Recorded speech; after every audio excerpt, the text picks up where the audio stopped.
მოგესალმებით ძვირფასო მეგობრებო, ჩვენ ახლა ვიმყოფებით ლალიანთიძის საკვირაო სკოლაში. ეს არის პოდკასტი ლალისთან ყავაზე და დღეს ჩემი სტუმარია სალომე გორგილაძე, რომელიც არის ბათუმის უნივერსიტეტის საერთაშორისო ურთიერთობათა სპეციალობის მეოთხე კურსის სტუდენტი. და მიზანი რის გამოც მე დღეს სალომე მოვიწვიე პოდკასტში სასაუბროთ არის ის თუ როგორ შეიძლება ისტორიულმა პარალელებმა და ისტორიის დეტალების და რაღაცა ტიპის ნიუანსების ცოდნამ როგორ შეიძლება აწმყო გაგვააზრებინოს, თუმცა ისიც შეიძლება ითქვას, რომ კაცობრიობის ისტორიას რო გადახედავ, ცოტა პესიმიზმიც შეიძლება ადამიანს შემოეპაროს, იმიტომ რომ სულ ერთი და იგივე მეორდება. რა თქმა უნდა, სხვადასხვა კონტექსტში არის იქ უნიკალური ხტომილებებიც, მაგრამ როგორც ჩანს, კაცობრიობა რაღაცებისგან ჭკუას იოლად ვერ სწავლობს, სანამ საკუთარ თავზე არ გამოთდეს. მოკლედ ამ საკითხებზე სასაუბროთ მოვიწვიე დღეს სალომე და ისიც მინდა ვთქვა, რომ სალომე სრულიად შემთხვევით გავიცანი ფილოსოფიის კლუბში და ძალიან დიდი შთაბეჭდილება მოახდინა მისმა ანალიტიკურმა უნარებმა და დეტალების ახლებურად გადააზრების უნარმა.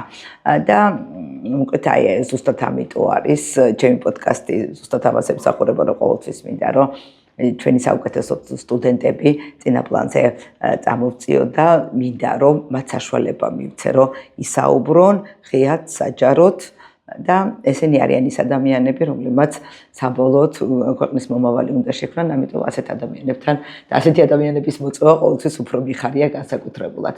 დიდი მადლობა სალომე იმისთვის, რომ ხარ, იმისთვის, რომ აკეთებ იმას, რასაც აკეთებ. ძალიან სულ მეფიქრებოდა იმ შეხვედრიდან, რომ წამოვედი, რომ მინდოდა, რომ მარტო მე არა, სხვასაც ენახა, როგორი კარგი სტუდენტები გვყავს და ბათუმის უნივერსიტეტში რაღაცა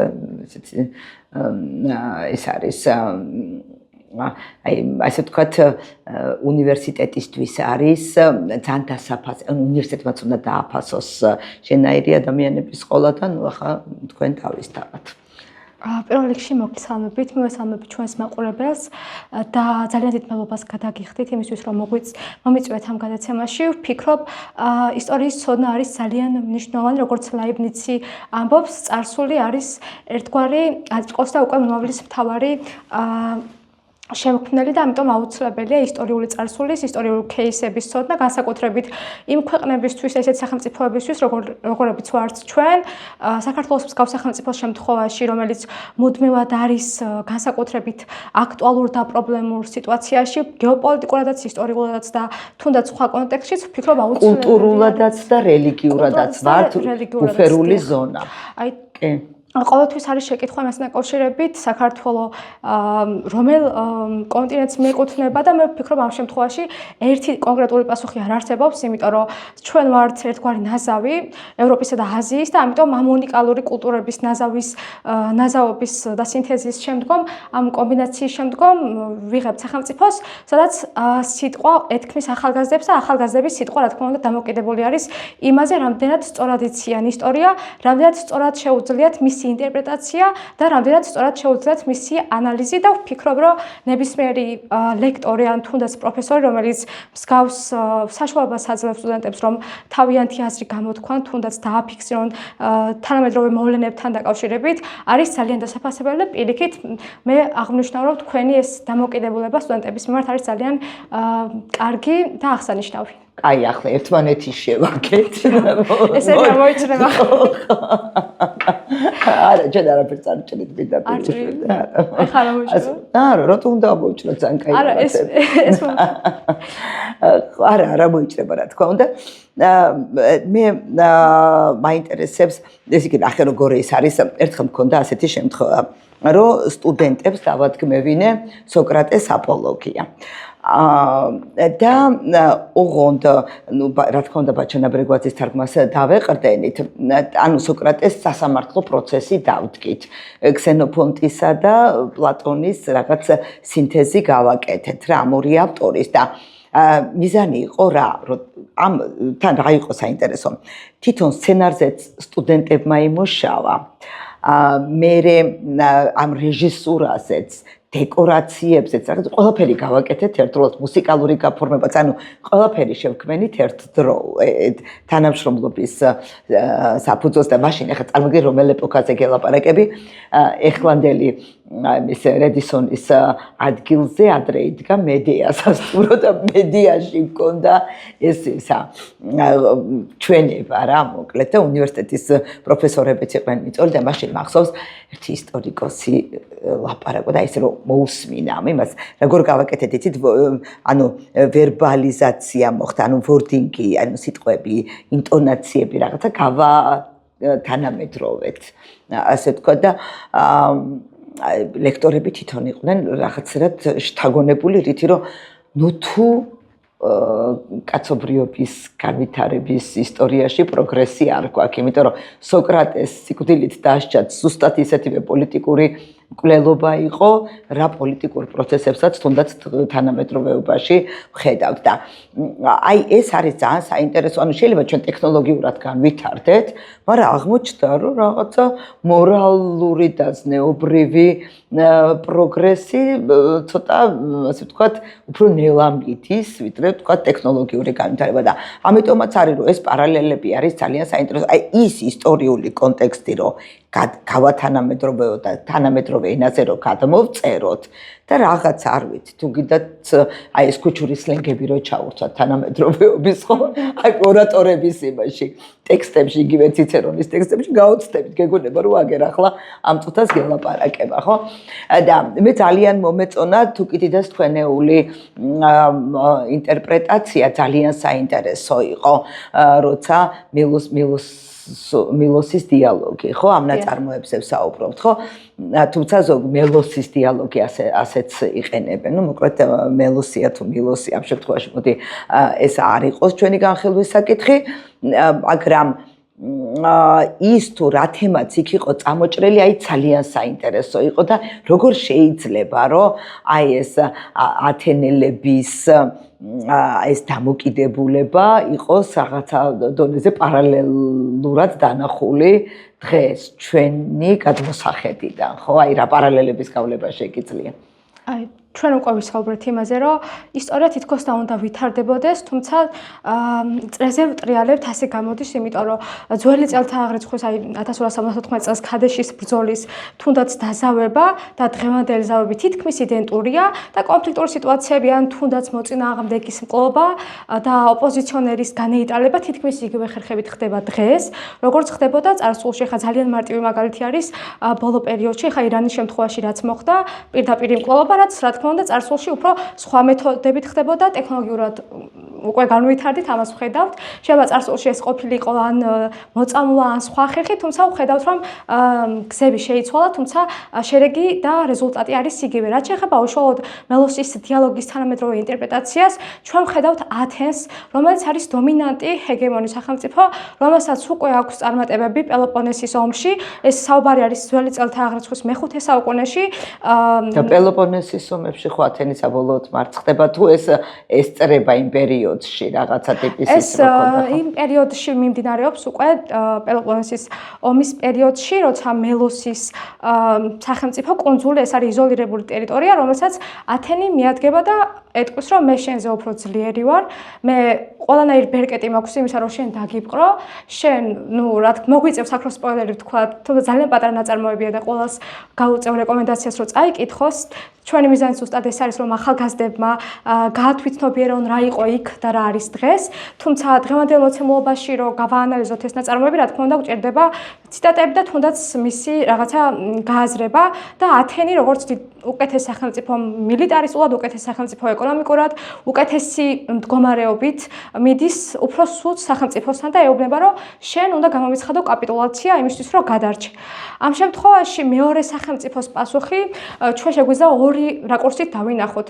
ერთი რაკურსი არის ბრძოლა და ამაზე ჩვენ არაერთი ნაწარმოები, არაერთი ფილმი და არაერთი ზოგადად ლიტერატურა მთლიანად ამაზეა აწყობილი. ცნობილი, რომ ბრძოლა ბოლომდე, თუნდაც არ გაქვს მოგების შანსი, თუ მოგების შანსი გაქვს რაღაცნაირად ეს ბოლომდე ბრძოლა რომანტიზებულია, ხო? რომანტიზებულია, დიახ, თუნდაც რომ ავიღოთ მამაცი გული, ყველასთვის საყვარელი ფილმი, აქაც უილიამ ვოლასის პერსონაჟი შოტლანდიელების გავს საქართველოს ისტორია. ჩვენ ყოველთვის მოგწონს ესეთი პროტაგონისტები, იმიტომ რომ ბოლოს რომ მარცხდებოდნენ, თითქოს და რაღაცა იმედის ნაპერწკალს კონკრეტულ მომენტში აჩენენ სახელმწიფოში, ან კონკრეტულ მომენტში აჩენენ თავიანთ ერში და მელოსელების ერთი ნაბიჯი შეძლო იყოს ბოლომდე ბრძოლა და რა თქმა უნდა შედეგი შეიძლება იყოს განადგურება, რაც პრაგმატულად რო შევხედოთ არ არის სწორი, იმიტომ რომ პოლიტიკა დგას იმაზე რომ გადარჩე, თუმცა მეორე მხრივ მელოსის შემთხვევაში შესაძლოა იყოს ეს ლავირების პოლიტიკა, ერთგვარი მოლაპარაკება, რასაც ისინი ცდილობდნენ, თუმცა ეს მცდელობა არ იყო მიღწეული, იმიტომ რომ როცა მეორე სახელმწიფო არის შენზე გაცილებით უკეთეს პირობებში, ის წერს სამართალსაც და ვფიქრობ, ამ ნაწარმოების მთავარი პრინციპი არის ის, რომ სამართალს წერს ის სახელმწიფო საბოლოო ჯამში, ვის ხელშიც არის ძალაუფლება და ვისაც აქვს ამისი ბერკეტები. ამ შემთხვევაში წერს ათენი, ხოლო დღევანდელ მოცემულობაში ჩვენ გავიარეთ ძალიან ბევრი საუკუნე, 26 საუკუნე გავიარეთ ამ ნაწარმოების შემდგომ და მოვედით 2026 წლამდე. ვხედავთ, რომ ზუსტად იგივე მოცემულობაში ჩვენ რაკურსიდან რომ დავინახოთ, სამართალს წერს ის სახელმწიფო, რომელიც ჩვენზე უფრო მეტად ძლიერია და ზუსტად ამ სამართლებრივი პრინციპების საფუძველზე დღეს ჩვენ გვაქვს საკარგული ტერიტორიები და მარა მარტო ჩვენ ვხედავთ რა ხდება თუნდაც ჩვენგან დასავლეთით უკრაინის ტერიტორიაზე, რადგან დიდი სახელმწიფო არის რუსეთი, მის ხელში არის ძალაუფლება და ის წერს ერთგვარ კანონებს, რაც რა თქმა უნდა არ არის შესაბამისი იმ მოცემულობასთან და იმ საერთაშორისო ურთიერთობების კანონებთან, რაც რეალურად უნდა არეგულირებდეს ქვეყნების ურთიერთობებს, თუმცა ვერც მაშინ ვხედავთ, რომ ვერც მაშინ მოხდა ამ ყველაფრის რეგულირება და ვერც დღეს.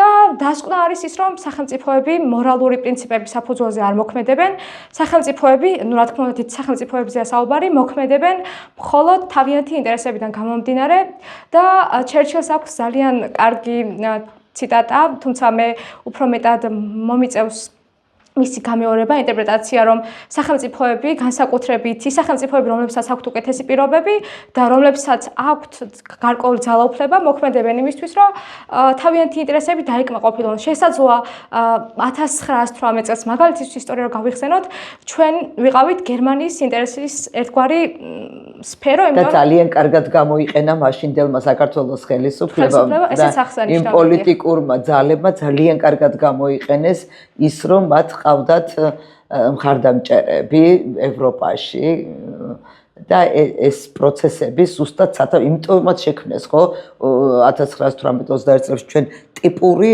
ევროპული სახელმწიფო გქონდა. 3 წელიწადში მოახერხეს ამის გაკეთება. დიახ, დაგეთანხმებით, დღევანდელ მოცემულობაში ხა დღეს 1991 წლიდან დღემდე ვარსებობთ, თუმცა იმ 3 წელში ნოე ჟორდანიას მეთაურობით სახელმწიფომ მოახერხა ის, რაც მოახერხეთ ჩვენ ამ პერიოდის განმავლობაში და საუბარია იმაზე, რომ გქონდა გამართული კონსტიტუცია, გქონდა უკვე გამართული სასამართლო, გქონდა გამართული პარლამენტი და ქალები ყავდა პარლამენტში. 5 პოლიტიკოსი ქალი ყავდა, არჩეული. ეს იმ დროს, როცა ევროპაში ჯერ კიდე ყველა ქვეყანაში ქალებს პასიური საარჩევნო უფლება კი არა და აქტიური საარჩევნო უფლება. ანუ ქალებს არ შეეძლოთ, რომ ხმა მიეცათ სხვა, ანუ საერთოდ ვერც მონაწილეობდნენ, არათუ ის, რომ არჩეულები ყოფილიყვნენ. და ჩვენ შევქმნით ესეთი პროგრესულ სახელმწიფო, რომელიც ვფიქრობ, სახელმძღვანელოც კი არის დღევანდელი საქართველოსთვის, რა თქმა უნდა, იყო იქ ეკონომიკური ლაფსუსები, არასწორი გადაწყვეტილებები, თუმცა ვფიქრობ, რომ მაგ პერიოდის საქართველოს მთავარი პრობლემა სწორედ ის იყო, რომ სამეზობლოში, რა თქმა უნდა, სამეზობლო განაპირობებს შენს სტაბილურობას, არ გქონდა სტაბილური მდგომარეობა. დღევანდელ მოცემულობაში შედარებით უფრო სტაბილური მდგომარეობა ჩვენგან სამხრეთით, იმიტომ რომ თურქეთიც, თუნდაც სომხეთი, თუნდაც აზერბაიჯანი უფრო კეთილ უფრო განწყობილები არიან ჩვენს მიმართ, ვიდრე იყვნენ მაშინ. იმიტომ რომ 1917-18 წლის საქართველოს შემთხვევაში არ იყო საზღვრებიც შემოფარგლული, რაც საბოლოო ჯამში ანუ ცხადი საზღვრები არ იყო. ახლაც არა გვაქვს ცხადი საზღვრები. ახლაც რაღაც რამდენიმე რეგიონი არის კონფლიქტური, თუმცა ამის გამო უშუალოდ ბრძოლა და ასე ვთქვათ, სამხედრო დაპირისპირება არ გვიწევს სამხრეთით, თუმცა მოცემულობა 1917 წელი და 1921 წელი, ნუ ეს 3 წელი რო გავაერთიანოთ და დღევანდელი მოცემულობითაც 1991 წელი და დღეს იგივე რეალობის წინაშე ვდგავართ, იგივე პრობლემა გვაქვს. მუდმივად დაცვა ჭირდება ჩვენს დამოუკიდებლობას. აი, მთავარი პრობლემა და მთავარი მახასიათებელი არის ეს, რომ თუნდაც თუ კიდე გვეუბნება იმას, რაც არ უნდა კანონები იყოს, რაც არ უნდა ორგანიზაციები არსებობდნენ, რომლებიც შეეცდებიან რომ დაიცვან პატარა სახელმწიფოები, მაინც ყველაზე მთავარი და ყველაზე სწორი ამ შემთხვევაში არის პოლიტიკოსის ქვეყნის პირველი პირის გადაწყვეტილებები. იმიტომ რომ სახელმწიფო საკუთარი ინტერესების დაცვა უწევს მაინც თავად და აქ სხვა სახელმწიფო იმდენად ვერ შეძლებს მეორე სახელმწიფოს თუნდაც იურისდიქციის, თუნდაც ტერიტორიის და თუნდაც სხვა რაღაცის დაცვას პირიქით თუ არ მოახერხა მისი განადგურებაც კი. და დღეს ახლა რო გადახედო ხო ისტორიას ხო აი თუნდაც იგივე კარიბის კრიზისის შემდეგ მას შემდეგ რაც გაჩნდა რეალ პოლიტიკის ცნება ჩდება ხო პოლიტიკურ სივრცეში აღმოვაჩინე რომ ესე იგი სინამდვილეში რეალ პოლიტიკას ვუწოდებთ პოლიტიკას, რომელიც დაცლილი არის მორალისაგან. და აი ზუსტად ამ მორალისაგან დაცლილი პოლიტიკა იყო ის, რასაც თუ კიდე წერს, ხო? რომ ესე იგი ათენელებს აქვთ ძალაუფლება, მეოსელებს აქვთ სამართლიანობა. ანუ ისინი მართლები არიან, ისინი საკუთარს იცავენ, მაგრამ ესენი მოდიან და ეუბნებიან, რომ ჩვენ ვართ ძლიერი და ძალიან საინტერესო დიალოგი არის, ესე იგი ფაქტობრივად ამითი წარმოჩენილი არის დიალოგი სამართლიანობასა და ძალაუფლებას შორის, ხო? შეიძლება თუ არა სამართლიანობა და ძალაუფლება თუ დავაყენებთ ერთმანეთის საპირისპიროდ, რომელი მოიგებს, ხო? და თუ კიდესთან მოიგო ძალაუფლება, ძლიერი იმარჯვებს და ხო, მართალი სამწუხაროდ ამ შემთხვევაში მარცხდება, ხო? და თითქოს აი ეს ისტორიული გაკვეთილები თანამედროვე კაცობრიობას იმისთვის უნდა გამოეყენებინა, რომ ზუსტად ის რაც არის, ანუ სამართლიანობა უნდა იყოს უპირატესი და ყოველთვის უნდა სამართლიანობა იმარჯვებდეს, ხო? მაგრამ აღმოჩნდა, რომ რეალურად მაინც სხვა რამე ხდება, ხო? თუნდაც იგივე უკრაინასთან მიმართებაში.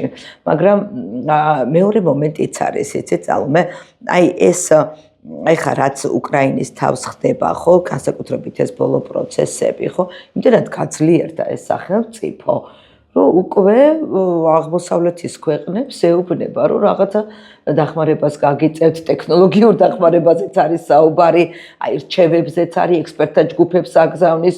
ანუ ამ ომში იმდენად გაძლიერდა უკრაინა, რომ უკვე რაღაცა ტიპის ნიშა დაიჭირა სოფლიოში იმისი, რომ რაღაც საკუთარი პოლიტიკა წაიყვანოს და ბოლოს და ბოლოს ერთადერთი ქვეყანა დარჩა ევროპაში, რომელმაც იბრძოლა და რომელსაც ყავს მებრძოლი ჯარი.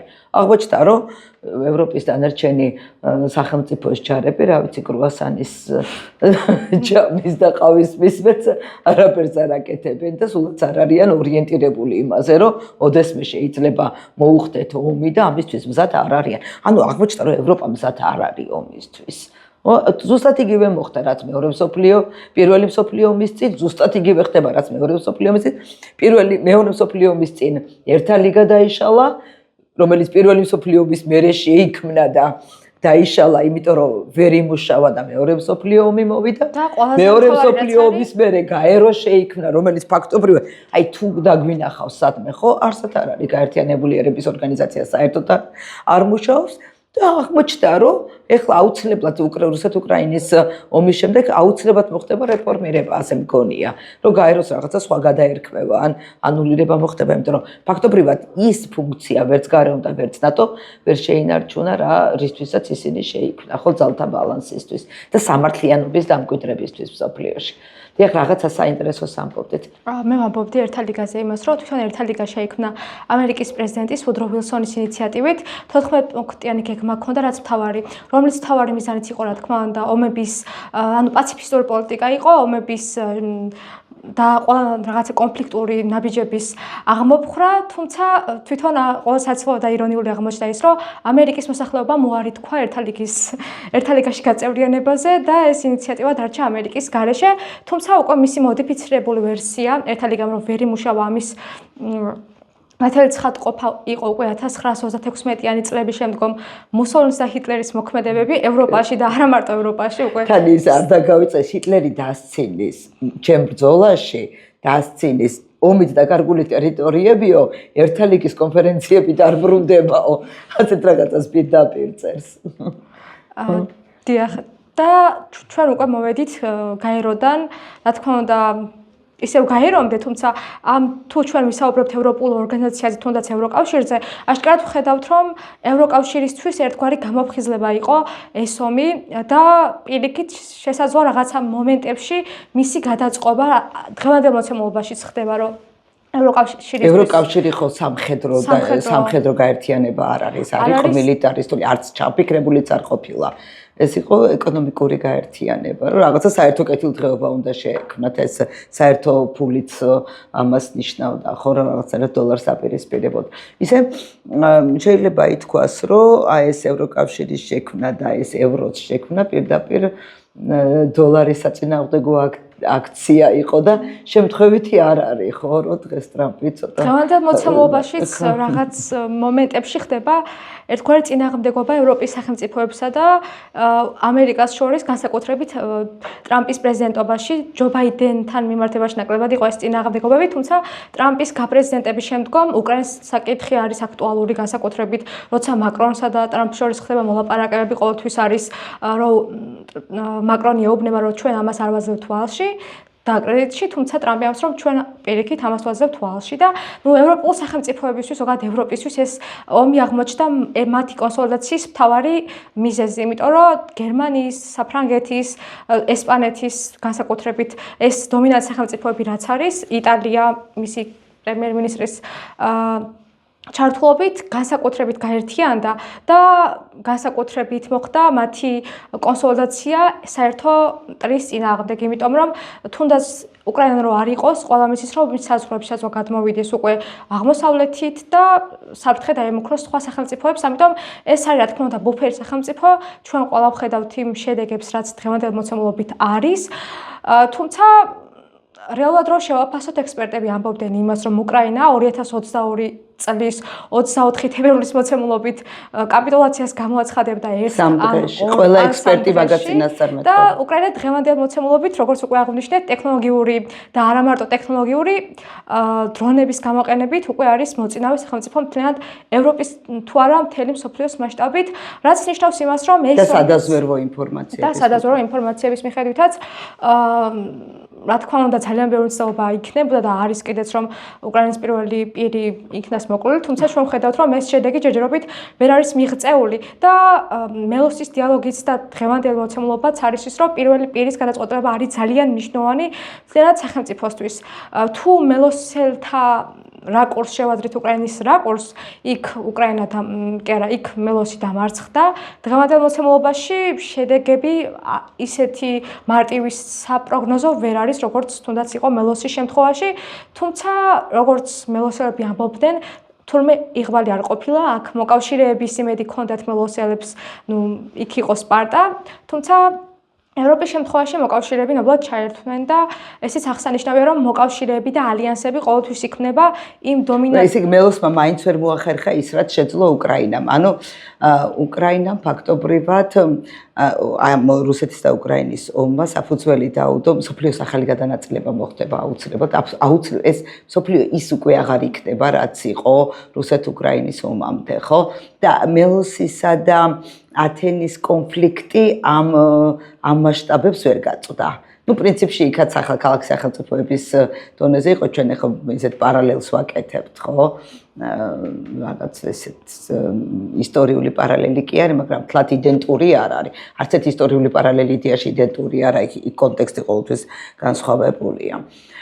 იცი რა მაინტერესებს სალომე? აი, როდესაც აი თქვენ მუშაობთ ასეთ საკითხებზე, ხო, მით უმეტეს თქვენ სპეციალობაც ისეთი გაქვთ, ხო, აი საერთაშორისო ურთიერთობით. აი თუ ეცნობით, აი ეს ტექსტები, ვთქვათ, ეს ისტორიული ტექსტები, ეს საკუთარი ინიციატივით გაქვთ დამუშავებული და მოპოვებული თუ რაღაცერად პროგრამა ითვალისწინებს ამ პარალელებს? ჩვენ გავდიოდით ერთ-ერთ საგანს პოლიტიკური აზრი მხატვრულ ლიტერატურაში, სადაც აქცენტი იყო გაკეთებული ზოგადად მხატვრულ ლიტერატურაზე და ეტაპობრივად სწავლობდით ნაწარმოებებს, რომლებიც იყო კავშირში პოლიტიკასთან. და პლატონის დიალოგით სახელმწიფოსაც გაივლიდით სავარაუდოდ, ხო?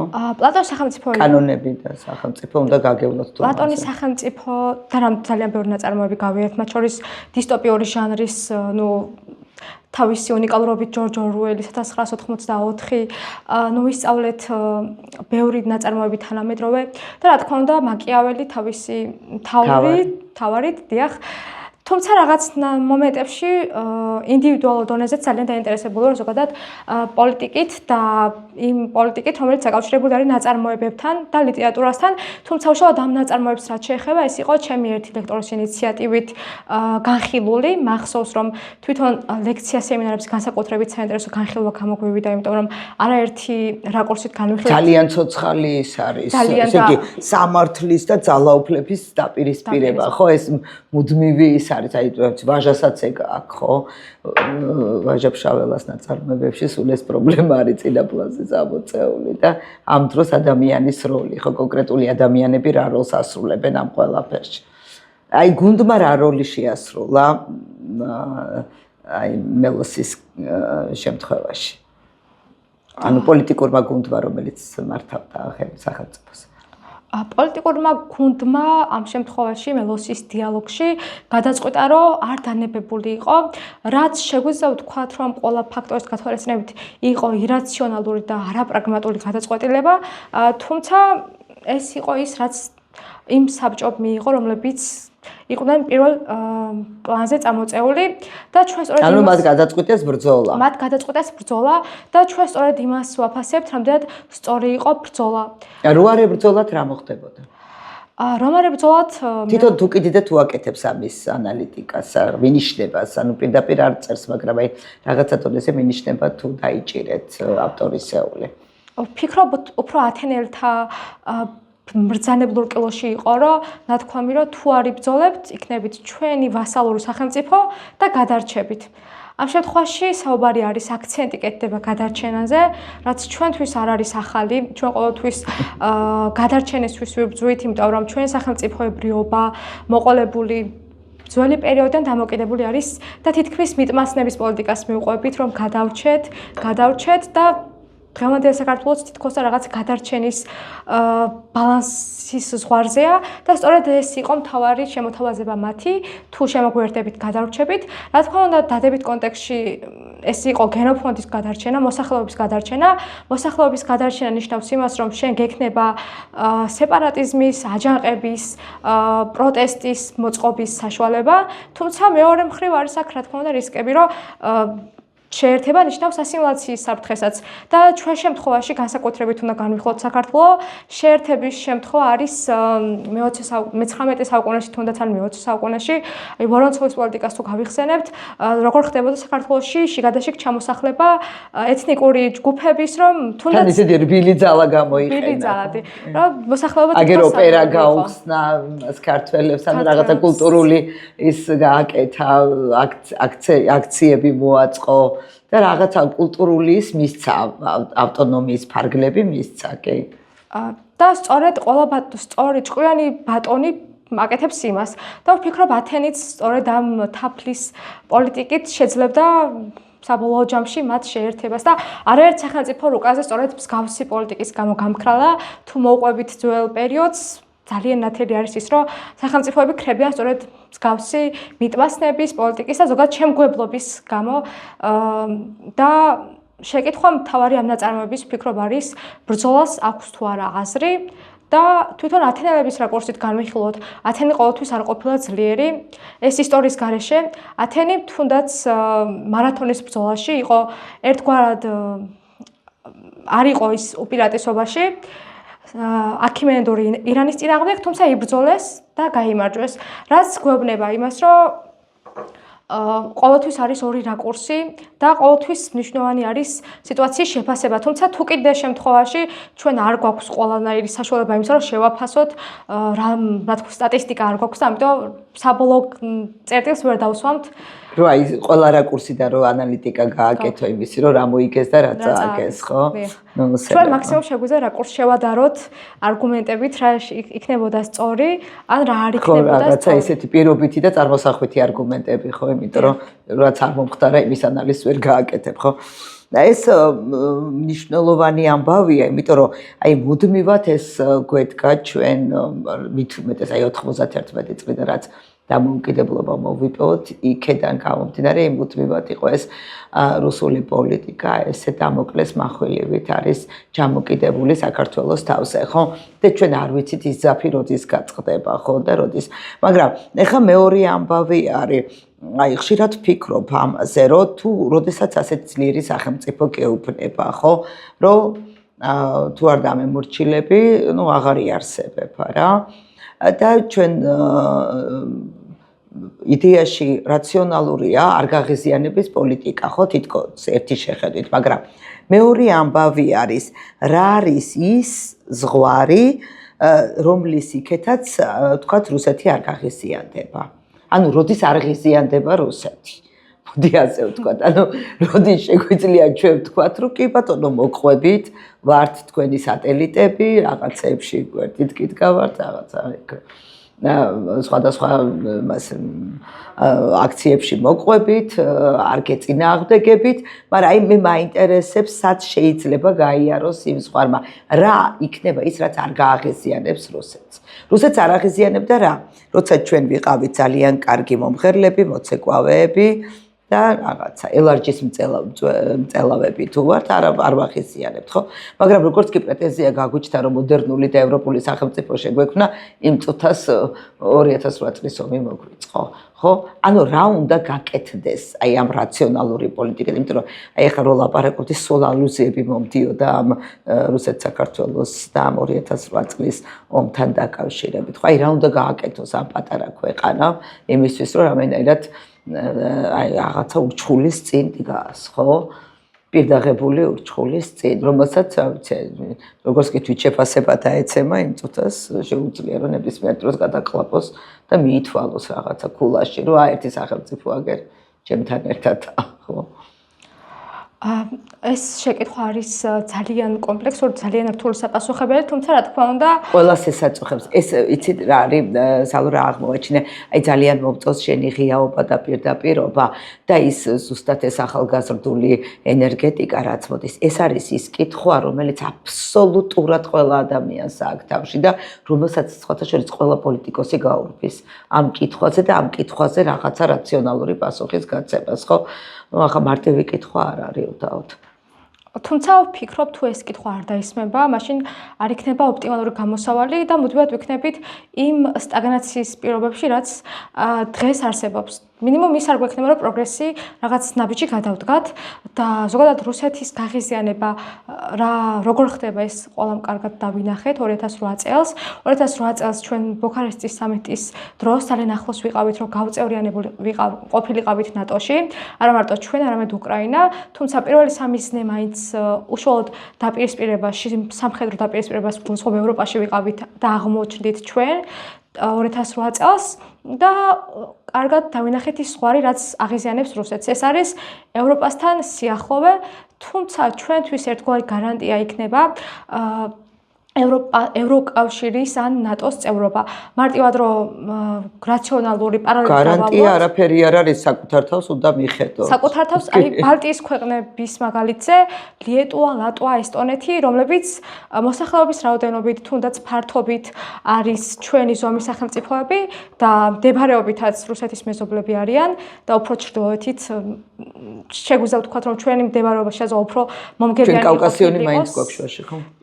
დიახ, და ეკონომიკურადაც ვაკავშირებთ კონტინენტებს გვაქვს სატრანზიტო დერეფანი, რომელსაც იმედი არ დავკარგავთ და ძალიან ბევრი ალტერნატივა არსებობს ჩვენი მდებარეობის სწორად გამოყენების, თუმცა მეორე მხრივ ეს ბალტიის სახელმწიფოები 90-იანი წლებიდან მოყოლებული, როცა ნახეს რა შედეგები მოიტანა მათმა და საბჭოთა რუსეთის კავშირმა, გადაწყვიტეს, რომ აბსოლუტურად უარი ეთქვათ და 2025 წელს მონაცემებით თვითონ უარი თქვეს გაზისა და გაზის მილსადენებზეც, რომ ელექტროენერგიებზეც ყოფილიყო დამოკიდებული რუსეთზე და ჩაიხსნენ, რაც ნიშნავს იმას, რომ ენერგეტიკულად აბსოლუტურად ჩაიხსნენ. ხო, ენერგეტიკულად მოხდა აბსოლუტურად ჩახსნა, რაც ნიშნავს იმას, რომ ბალტიის შემთხვევაში ამ ყველაფერმა გაამართლა და ბალტია არის მაგრამ მაინც არ არის შემთხვევაში კი რაც აბსოლუტური ანალოგია რატო არ არის იცი საუბე ბალტიისპირეთში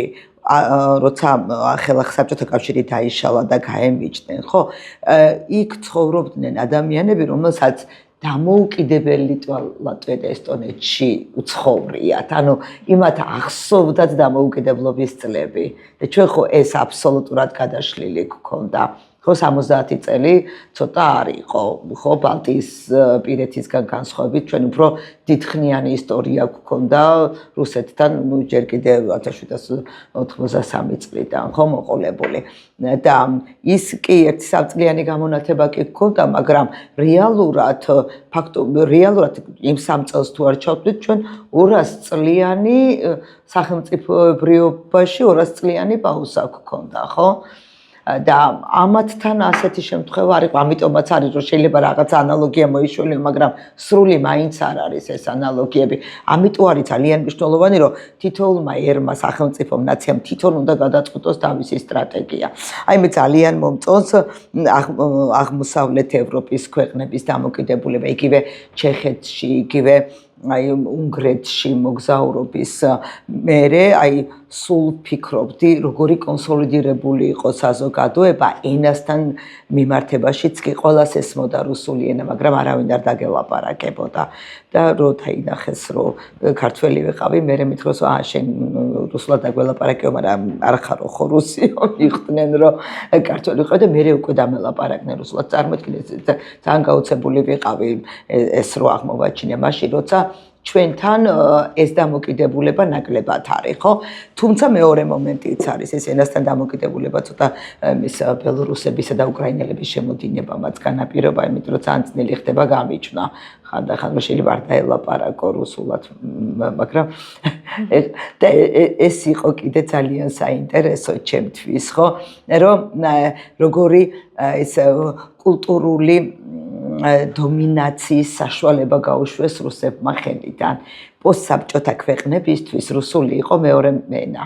ინგლისურისგან განსხვავებით, ინგლისური ეხლა უფრო დამოუკიდებლობის წლებში წამოვიდა პრიორიტეტად, თორე ჩვენ ვინ საბჭოთა კავშირის პერიოდში ცხოვრობდით, ჩვენთვის რუსული ჩვეულებრივად მეორე სალაპარაკო ენა იყო და წარმოიდგინეთ, თქვენ იმდენს მიაღწია რუსეთმა, რომ ეს რუსული ენა ამ პოსტსაბჭოთა ქვეყნებს გჭირდება იმისთვის, რომ საწყოთ რუსული პოლიტიკა მათივე ენაზე.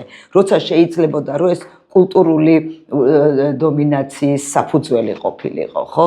აი ასეთი პოლიტიკური სიბრიყვეები, აი ასეთ შანსებს უკარგავს ქვეყნებს და რუსეთი უკვე იმ დონეზე მივიდა ამის გამო, რაც ხდება მის გარშემო, როგორც აი გერმანელებს მოუწიათ, ალბათ ეს გადაცემა ვიც ნახავს ამ გადაცემას მე გახსენდება და როგორც გერმანელებს მოუწიათ ბოდიშების მოხდა, ხო, კაცობრიობის წინაშე იმისთვის, რაც ჩაიდინეს ანალოგიური მოუწევს რუსულ საზოგადოებას, რომ იგივე ესკეთება, შეიძლება ყველა არ იყოს ამ ომის მონაწილე, მაგრამ ის რომ უკვე ეთნიკურად იმ სახელმწიფოს ნაწილი ხარ, უკვე ეს შეიძლება გახდეს მათთვის რაღაცნაირად სტიგმის ნაწილი. ხო, აი გერმანელებს რატო არ უყვართ ჰიტლერზე და მეორე მსოფლიო ომზე საუბარი, რომ ფაქტობრივად მოინანიეს რა.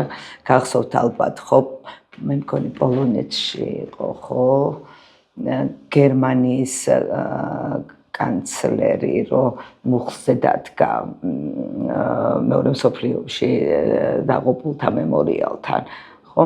ანუ წარმოიდგინეთ თქვენ, რომ რამხელა რესურსი ჭირდება მერე პიროვნული რესურსი და ინტელექტუალური რესურსი, რომ ამ ყველაფრიდან გამოხვიდე ისე როგორც გამოვიდა გერმანია. მე მგონია, რომ რუსეთს ამის თეორიული შანსიც არ აქვს. რუსეთის ინტელექტუალური და თუნდაც იგივე მასობრივად საზოგადოების ინტელექტუალური დონე არ არის მზად იმისთვის, რომ ეს ყველაფერი გადახარშოს და სწორად მოატრიალოს.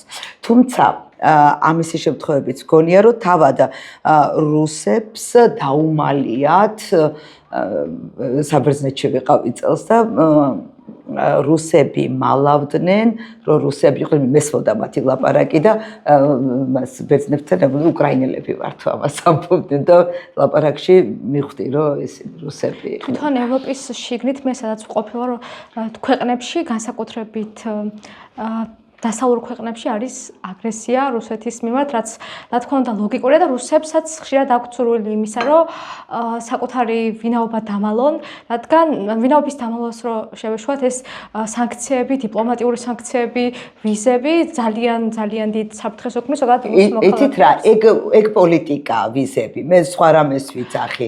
მე ვიცახი კულტურულ იდენტობაზე ადამიანს უხდებათ უარი თქვა საკუთარ ეროვნებაზე, ხო? თუმცა ხშირად ხდება ის, რომ როცა შენ სახელმწიფო არის აგრესორი და შენ კონფლიქტში ხარ არასწორი, გიხდება საკუთარი დანაშაულის აღიარება ერთი, ან ამის და მე იმის მტკიცება, რომ შენ იმათნაირი არ ხარ. ძალიან ცუდ სიტუაციაში არიან, ხო, ის ადამიანები, ვინც მე მგონია, რომ ის ადამიანები, ვინც არ არიან პუტინის მომხრები, უფრო რთულ სიტუაციაში არიან, ვიდრე ისინი, ვინც პუტინის ისინი რაღაც თანმიმდევრულებია, მაინც არიან და ამ თავიანთ სახელმწიფოს მიყვებიან უმის შორს. არის შევერო დღევანდელ რუსეთში, თუნდაც ელიტა, განათლებული, ინტელიგენტი მოსახლეობა, რასადროდის კლუბის წევრები და ძალიან ბევრი ნაწილი, რომელიც ემიჯნება პუტინისა და რუსეთის დღევანდელი მთავრობის პოლიტიკას, არის უკვე ემიგრირებული სხვადასხვა ქვეყანაში და უკვე აღარ ცხოვრობს. აგენტების სტატუსები აქვთ მინიჭებული რუსეთის მხრიდან და საერთო ჯამში ისტორიულ გამოცდილება ჩვენ რუსეთთან ურთიერთობის გვაქვს, როგორც უკვე აღვნიშნეთ 1793 წელს უკვე ყველაზე ნათელი, უკვე ხელშეკრულების საფუძველზე გაფორმებული და მაქედან მოყოლებული ჩვენ ვხედავთ ერთსა და იმავე სცენარს 1800 პირველი წლიდან როცა მოხდა ქართლ-კახეთის გუბერნიის გაუქმება, მერე ავტოკეფალიის წართმევა, მერე ეს რუსეთის იმპერიის აჯანყებები, რამდენი აჯანყება ჰქონდა 5 იყო მე მგონი 1819 წლამდე.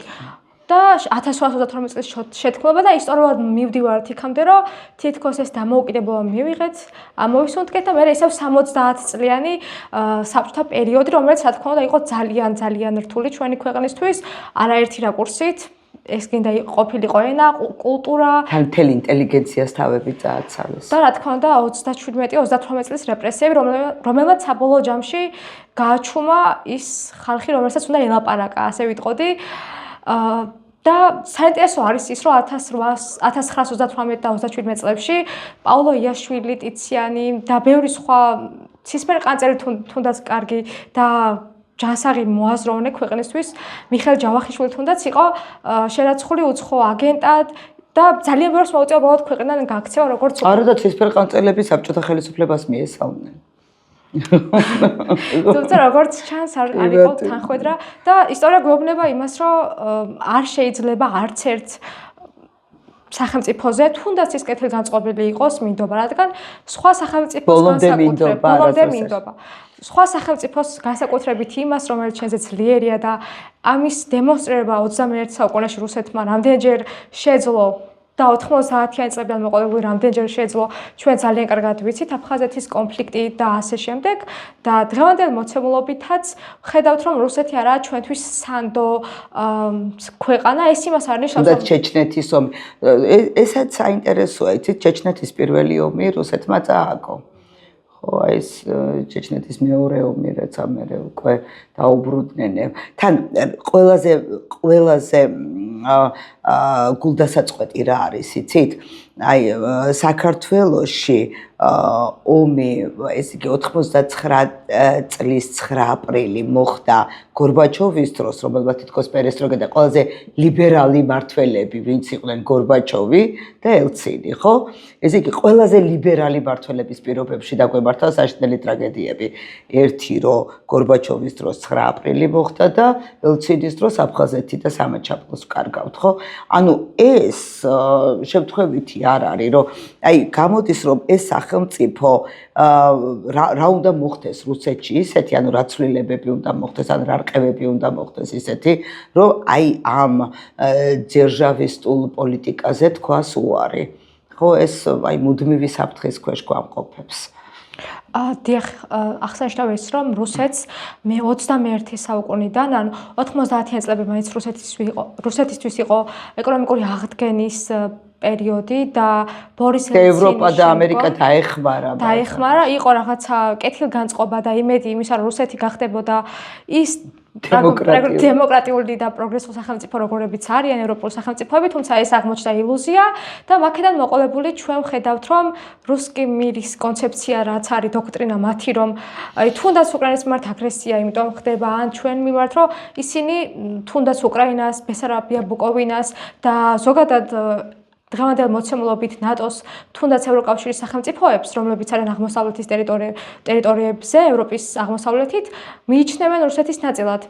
ეს არის არაერთხელ ნახსენები, სერგეი ლავროვი, რომელიც არის რუსეთის საგარეო საქმეთა მინისტრი, ხშირად იმეორებს ამას, რომ პირიქით ნატო არ უნდა გაფართოვდეს დასავლეთით. ნატოს გაფართოვება დასავლეთით ნიშნავს რუსეთის გაძლიერებას, მინიმუმ აგრესიულად გაძლიერებას აღმოსავლეთით და ამ ბრძოლის პერიოდში ჩვენ უნდა ვიპოვოთ როგორმე გზა, ყველაზე ოპტიმალური, რომ არ დავზარალდეთ და როგორც უკვე აღვნიშნეთ, არ გავაღიზიანოთ ის გოლიათი, რომელსაც ბუნებრივად ვერ მოუგებთ, აქ უნდა ჩავრთოთ ჩვენი რაციონალური პოლიტიკა, თუმცა ეს იმას არ ნიშნავს, რომ გავიმეოროთ ის შეცდომები, რომელიც იყო დაშვებული 60 წლი და რაც თავის დროზე ანტიკურ პერიოდში მელოსელებმა დაუშვეს. რაც ანტიკურ პერიოდში მელოსელებმა ესე იგი საჭირო არის კომპლექსური პოლიტიკა. ერთი რომ აუცილებლად მილიტარიზაცია, რასაც ჩვენ რატომღაც უარი ვთქვით, როცა ამ დროს ჩვენ ყავს შესანიშნავი მებრძოლები, რომელსაც ძალიან კარგად იყენებენ უკრაინის ომში, ჩვენ ყავდა ძალიან კარგად გაწვნილი სპეცრაზმები, რომელიც რაღაცა არ ჩაზნო, შეიძლება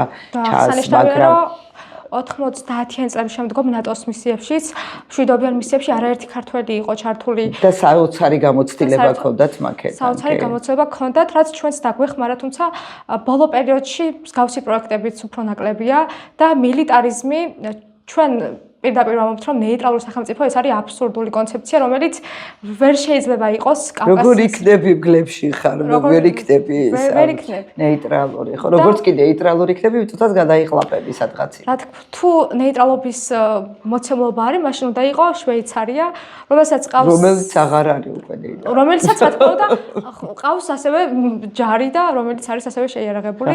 ესე იგი კომპლექსური რაღაცა გჭირდება. ერთი რომ პირველ რიგში არის განათლება, თანამედროვე ტექნოლოგიები, მილიტარიზაცია, დიპლომატია, გონიერება და მეგობრები მსოფლიოში. და ყველაზე მთავარი არის მეგობრები მსოფლიოში, რაც ნიშნავს იმას, რომ ქართული დიპლომატია უნდა იყოს განსაკუთრებით დაახლოებული ამერიკასთან, განსაკუთრებით დაახლოებული ევროპასთან.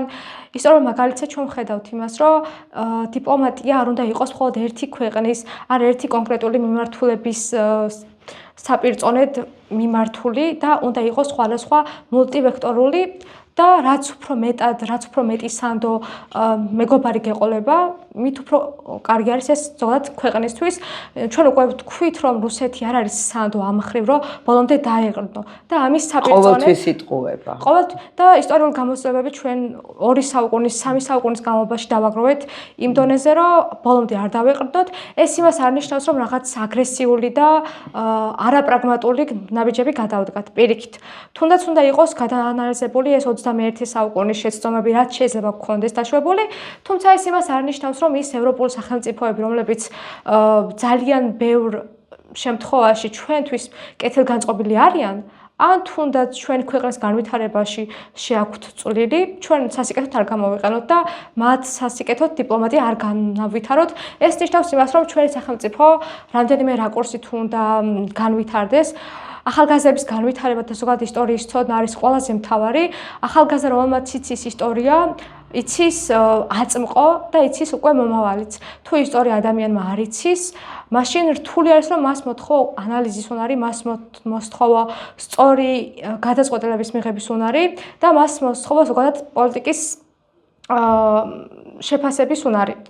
ამის შემდგომ არის ტექნოლოგიები და მილიტარიზმი, რაც ქვეყანას აყენებს წინა პლანზე. რადგანაც ჩვენ უკვე ვხედავთ, რომ ქვეყნის ფართობი, ქვეყნის მოსახლეობა მაინც არის ფარდობითი და აქ უპირატესობა ენიჭება ქვეყნის შეიარაღებას და ზოგადად ქვეყნის კარგ თავდაცვის უნარიანობას, რაც ბოლო წლებში და ინტერესებს. სხვა მეზობელი ქვეყნების რა ტიპის ინტერესებში ხარ მოქცეული, ხო? ეს არის დაინტერესება მსოფლიოს ჰეგემონი ქვეყნების ჩვენთან მშვიდობის არსებობით. აი ეს უნდა იყოს პრიორიტეტი, იმიტომ რომ ჩვენი გზამართლაც არ არის ომი, მაგრამ შეუძლებელია ხო რომ ომში გადავრჩეთ, მართლაც გამორიცხულია ხო, მაგრამ მეორე არის რომ არც ფარხმალი არ უნდა დაიყაროს და მაქსიმალურად უნდა მოვახერხოთ ის რომ არ გაჩნდეს აი ამ ომის საჭიროება ხო, მაგრამ არ გაღიზიანების პოლიტიკაც არ მუშაობს და ჩვენ ეს მშვენივრად ვიცით. ძალიან დიდი მადლობა სალომე, ძალიან საინტერესო იყო აი რო გისმენდი, ბევრჯერ მომინდა რომ ჩაგჭიროთ, მაგრამ ხაცლებდი საშუალებას რომ გესაუბრე, იმიტომ რომ ძალიან კარგად და სწორად აყალიბებს, სწორი აქცენტებით საუბრობ, თან ობიექტურად ხო, ყველანაირი რაღაცა ის პირადი პრეფერენციების გარეშე და ეს ყველაზე მეტად მომწონს. და ეხლა მე და გადავიდეთ ჩვენი პოდკასტის რაღაც ბოლო ნაწილზე, ეს არის ყავა. როგორ ფიქრობ, სახელმწიფოების პირველი პირები რო ჩდებოდნენ ასე ჩვენ სავით ყავის ლაბაკებთან სასაუბროთ და ფიჯდებთან. მე მგონი ომები არ იქნება, ხო? ეს ყავა არის ძალიან კაი რამე იმისთვის, რომ დაახლოვდნენ სახელმწიფოები ერთმანეთთან, ხო? ეხუბრობა იქეთ იყოს და აი რა არის ეს ბოლო ნაწილია ყოველთვის ჩვენი გადაცემის, აი რა არის შენთვის ყავა? მე გამიხარდა რომ შენ ბათუმური ყავა დალია. ამითი რაღაცა იმას კლასიფიკაციას ვაკეთებ ადამიანებისას, ხო? რა ტიპის ადამიანია იმის მიხედვით თუ როგორ ყავას სვავს. ვიტყვი რომ ჩემთვის ყავა ასოცირებული არის ენერგიულობასთან და ზოგადად ყავა არის გამოფხიზლება.